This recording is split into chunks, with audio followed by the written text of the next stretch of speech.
Un mot tout d'abord, bien sûr, de la situation en Syrie. L'armée régulière est toujours très agressive avec la rébellion qui tente, comme elle le peut, de se défendre. L'armée de Bachar al-Assad utilise notamment ses hélicoptères et ses avions. Faut-il instaurer une no-fly zone sur le pays? Mais qui l'instaurerait? La communauté internationale. Mais est-ce qu'elle existe? Parce que dès lors qu'on voit qu'au Conseil de sécurité, la Russie et la Chine, systématiquement, considérant qu'elles ont été dépassées par ce qui s'est passé en Libye après avoir laissé passer une résolution à l'origine au type du chapitre 7. Dès lors qu'elles ne veulent pas de décision du Conseil, il n'y a pas de communauté internationale constituée. Il y a des Occidentaux qui voudraient intervenir parce que cette répression est trop cruelle, trop atroce, cette guerre civile est effrayante. Quelques pays arabes y sont partagés. Alors que dans l'affaire de Libye, ils étaient plutôt unanimes à ne pas redouter la chute de Kadhafi. Voyez. Donc il y a énormément de différences entre les deux situations. Donc aujourd'hui, quelle est l'autorité légitime qui pourrait décider? Ça ne peut pas être les Européens tout seuls, en fait. Donc on laisse les massacres continuer? Non, il n'y a pas de on. Il n'y a pas une entité qui dit « je laisse ».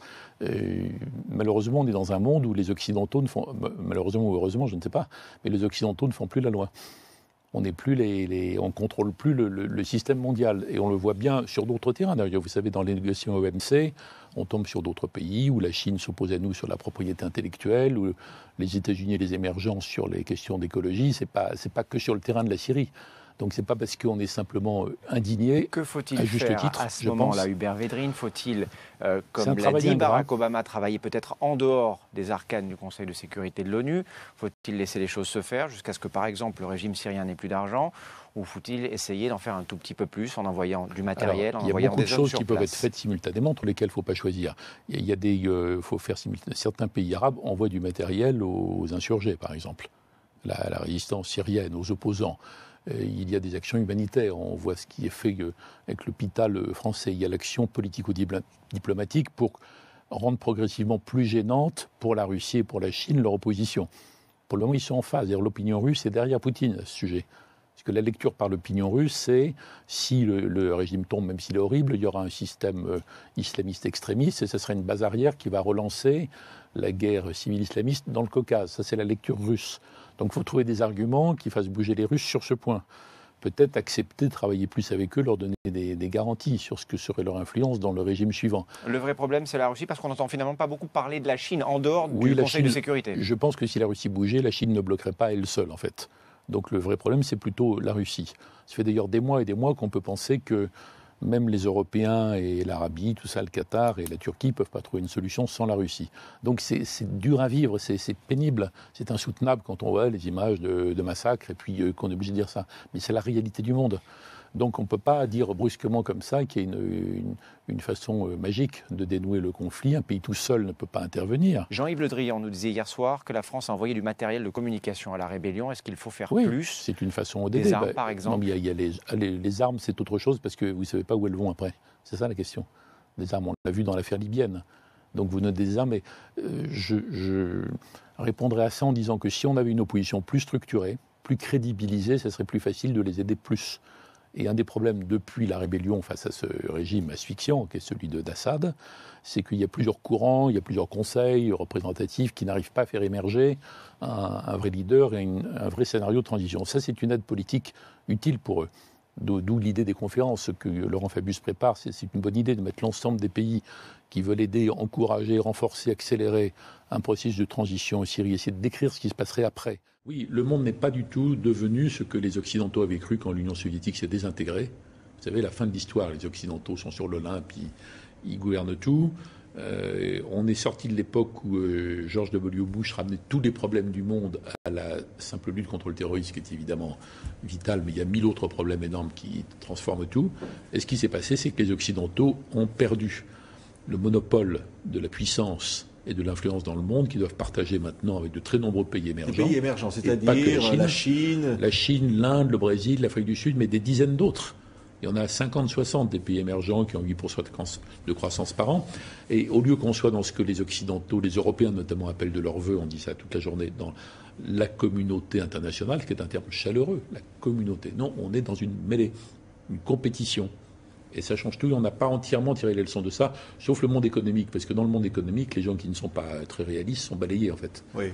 Mais dans le monde politique, intellectuel, médiatique, culturelle. On est un peu accroché à l'idée d'avant. Ça explique aussi la crise européenne, la crise dans l'identité européenne, le couple franco-allemand. Est-ce que tout cela peut se résumer aujourd'hui à cela? Non, le fait qu'il n'y ait plus de couple franco-allemand, mais dans certains cas simplement un moteur franco-allemand, c'est parce qu'il y a entre-temps la réunification allemande, et donc c'est moins important pour l'Allemagne. Et pour l'Allemagne, la relation avec la France, c'est l'option numéro 1, mais c'est une option, ils ont d'autres options. Ça, c'est une explication qui n'est pas liée au reste.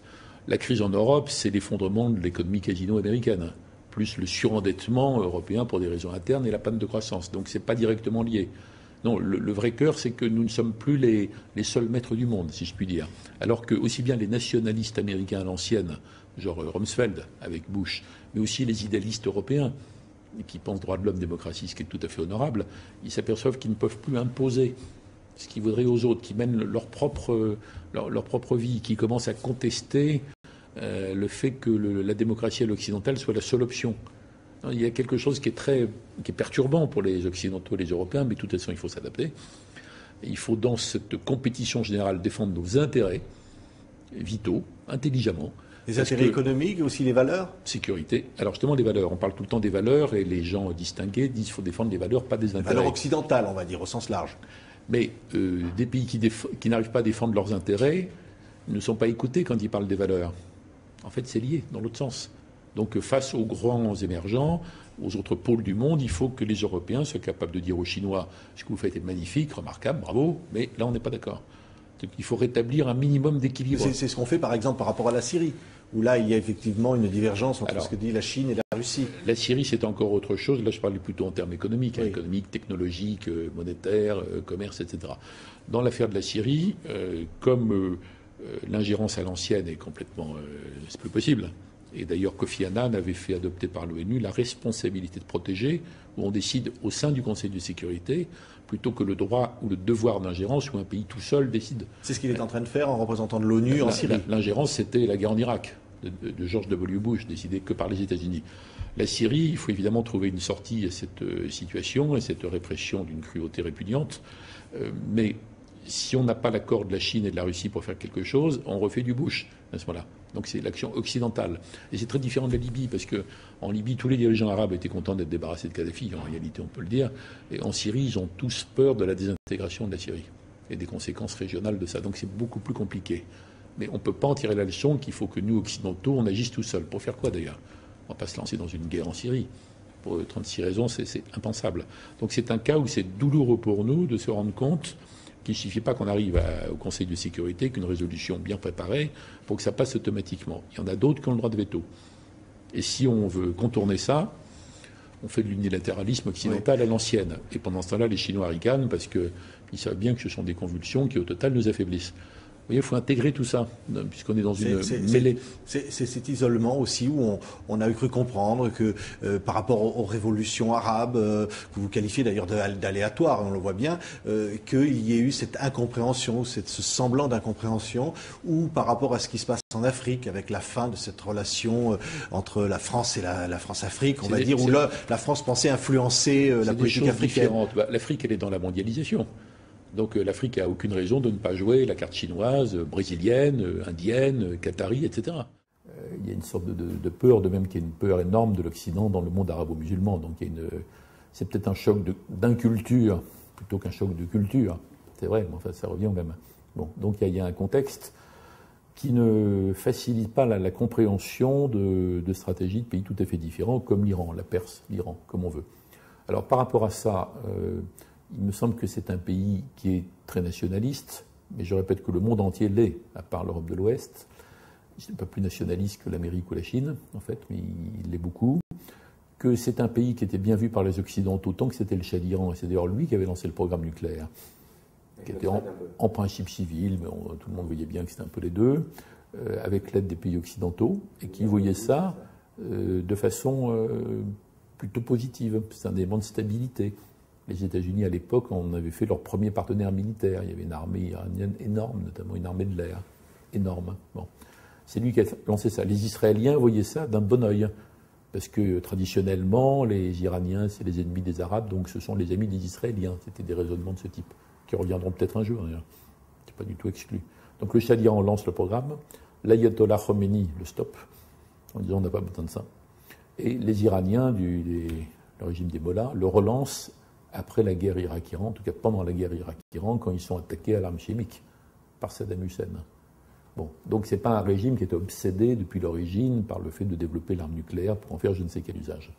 Alors après, ça se développe, mais ça se développait également sous le président Khatami, qui était le président plus modéré, plus ouvert, avec lequel on a raté le coche. Et si les Américains avaient une politique moins sotte à l'époque, je suis convaincu qu'ils auraient pu saisir l'occasion pour rouvrir un dialogue sans condition, parler de tout, exiger que les Iraniens respectent le traité de non-prolifération qu'ils ont signé, mais tout en parlant avec eux de toutes sortes d'autres sujets. Et je pense que la suite aurait été différente. Donc il y a un gros ratage sur ce plan. Et le fait que France, Allemagne, Grande-Bretagne aient dialogué avec les Iraniens après, mais déjà à l'époque Ahmadinejad, ça ne compense pas le ratage qui a eu lieu avant.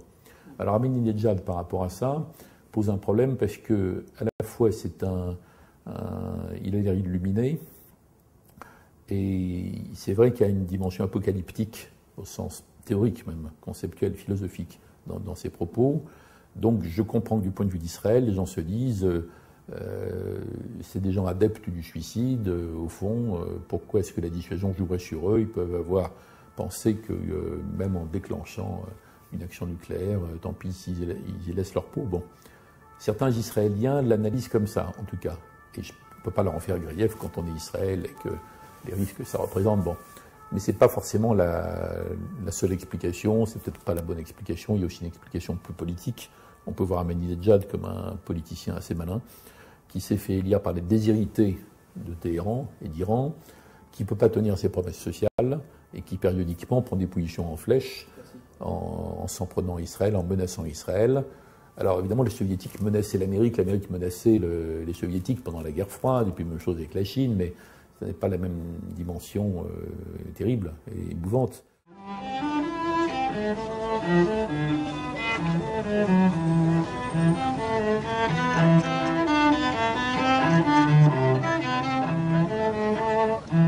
L'an 2000 est un rare moment d'optimisme collectif. Les Occidentaux estiment parler au nom de la communauté internationale, convaincus que leur universalisme va s'imposer partout.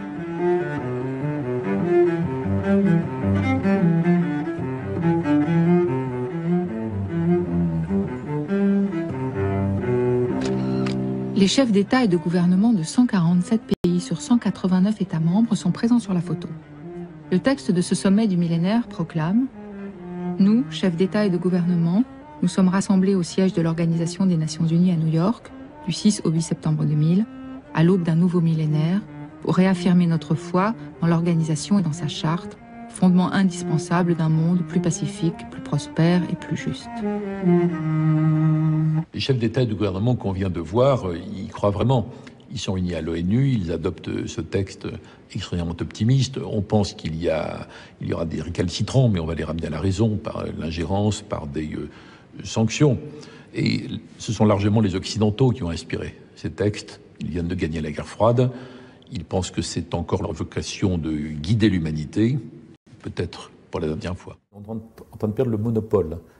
C'est-à-dire la longue époque où on pouvait décider, nous, tout seuls.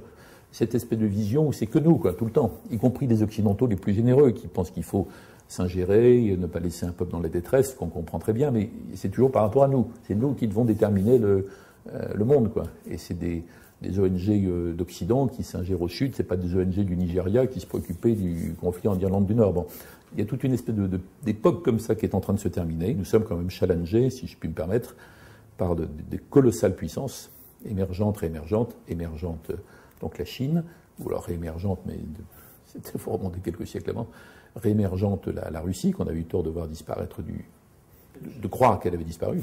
Et il y a plusieurs dizaines de pays émergents derrière. Donc le point clé, c'est comment est-ce que les Occidentaux vont s'adapter à ça? Est-ce qu'ils vont paniquer? Est-ce qu'ils vont réagir de façon surmilitarisée, comme l'administration Bush au début, quand M. Rumsfeld disait que l'Amérique devait être capable de mener seule 3 grands conflits? Et on a vu que même ils ont du mal, ils ont surtout du mal, pas pour des raisons militaires, mais pour des raisons d'analyse politique inepte sur le sujet. Mais enfin, on voit bien qu'il y a un problème. Donc les Occidentaux peuvent réagir à ça de façon paniquée, en ayant le sentiment qu'il y a une sorte de famille occidentale, de bloc occidental qui est menacé par les Chinois, les Russes, les Arabes, les Indiens, les Brésiliens et que sais-je, bon, avec une sorte de panique. Ou alors ils peuvent réagir à ça avec sang-froid, intelligence, stratégie, sens de l'histoire, considérant que, oui, il faut quand même partager le pouvoir au Conseil de sécurité, au G8, au FMI, à la Banque mondiale, à l'OMC, etc. Il faut partager, rester ferme sur nos valeurs, mais tout en sachant qu'on n'a aucune baguette magique pour transformer la Chine en un gros Danemark du jour au lendemain. Donc une grande partie du débat sur les droits de l'homme est sans signification concrète, en fait.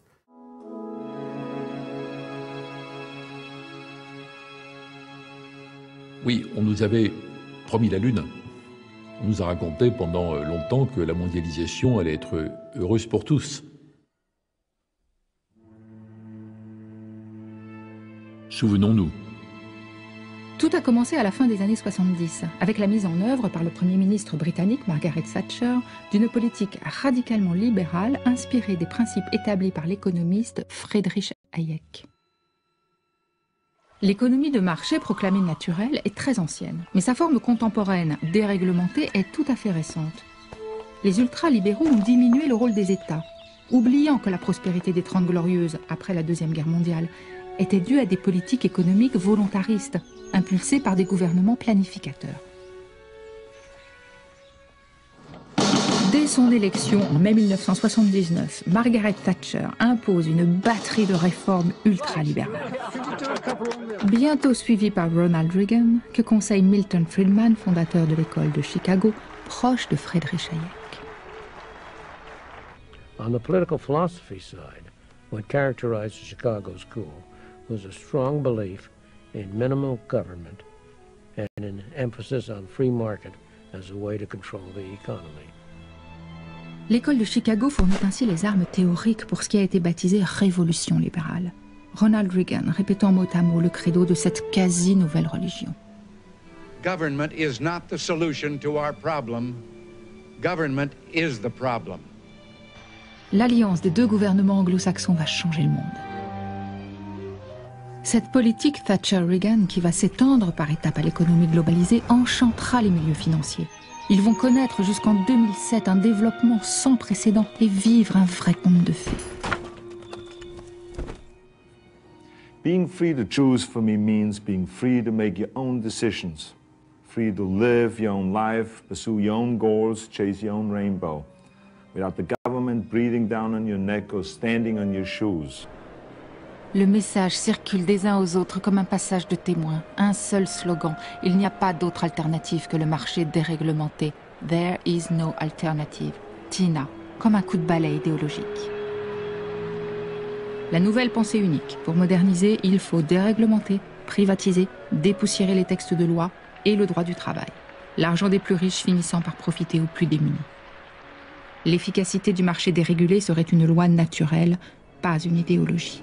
Madam Chairman, ladies and gentlemen, I presume this is to enable us to sweep Britain clean of socialism. Ce mot d'ordre donne le ton des campagnes. Remis en scène, il sera répété comme une rengaine et fera le tour du monde. And now, ladies and gentlemen, the Milton Friedman Choir.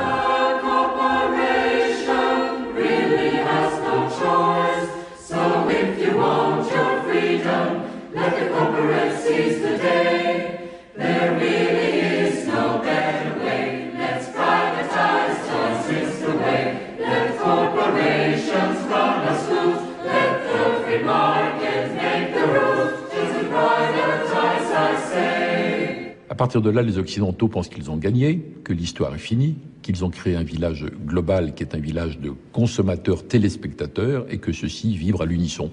Même sensation, même réaction, même comportement. Après avoir prêché que la dérégulation depuis 20 ou 30 ans, on voit des tas d'organismes internationaux qui disent dans leur rapport « mais c'est très important d'avoir un État qui fonctionne et un gouvernement capable ». Et la plupart des pays du monde, ils souffrent d'avoir un État trop faible et pas trop fort. Parce qu'il est incapable d'organiser un minimum de sécurité sur le territoire national, de contrôler ses frontières et d'assurer un minimum de solidarité sociale. Donc on est en train de redécouvrir, même chez les anglo-saxons, même à Londres, ou même à Washington, ou même au FMI, ou à la Banque mondiale, ou à l'OCDE, etc. On redit maintenant sur un ton docte, il faut quand même des États qui tiennent la route et des gouvernements. Ils ont dit le contraire pendant 30 ans. Tout ce qui était public devait être éliminé, devait reculer, devait être privatisé, démantelé, réduit, tout ce qu'on veut. Et puis là, on s'aperçoit qu'il faut quand même qu'il y ait une régulation mondiale et que la régulation ne peut pas être que de l'autorégulation. On a vu dans l'affaire des subprimes que l'autodiscipline professionnelle du monde des banques, ça ne fonctionne pas en fait. À bien des égards, le socialisme démocratique ou l'État-providence était formidable quand l'Europe détenait la plus grande part de la richesse mondiale, quand son industrie était tellement en avance sur tout le monde qu'elle n'avait rien à craindre de puissances émergentes, notamment asiatiques. Mais du fait de cette nouvelle concurrence, votre industrie, votre économie, vos travailleurs vont devoir s'adapter. En fait, le rêve des Chinois et des Indiens est largement de consommer comme nous. Notre cauchemar, c'est de devoir travailler comme eux. Notre cauchemar, comme occidentaux, c'est de nous retrouver de plus en plus minoritaires sur la planète. La première compétition est démographique. On est vraiment du XVIIIe siècle jusqu'au début du XXIe siècle dans un monde singulier où l'Occident regarde le reste du monde, l'autre, avec un sentiment de supériorité. Et c'est ce monopole qui s'achève. La Chine, héritière des empires, retrouve la place qui était la sienne dans l'histoire. C'est une puissance réémergente. Ça change tout. On peut dire ça. Dans mon livre, je commence mon chapitre sur la Chine par une visite que je fais à la Royal Academy of Arts de Londres, cette exposition qui s'appelle Les Trois Empereurs, qui décrit l'art chinois entre le XVIIe et le XVIIIe siècle, et l'œuvre principale, l'œuvre qui est la raison d'être de cette exposition, qui a été organisée par le gouvernement chinois, c'est les ambassadeurs de l'Occident qui font la queue, les uns derrière les autres, pour rendre hommage à l'empereur de Chine. Et le message explicite de cette exposition, c'est « Demain, vous ferez comme ces ambassadeurs au XVIIIe siècle. Vous reconnaîtrez notre puissance. » Nous devrons donc inventer de nouveaux modèles. Personnellement, je pense que nous devons sortir du vieux paradigme dirigisme, contrôle et concurrence. Le nouveau paradigme, c'est collaboration, coopération, coexistence. Et ce n'est que depuis 200 ans que l'Europe a décollé, suivie de l'Amérique du Nord. Mais les 200 dernières années de l'histoire mondiale ont été ce qui s'appelle une aberration historique. Et toutes les aberrations historiques ont une fin naturelle.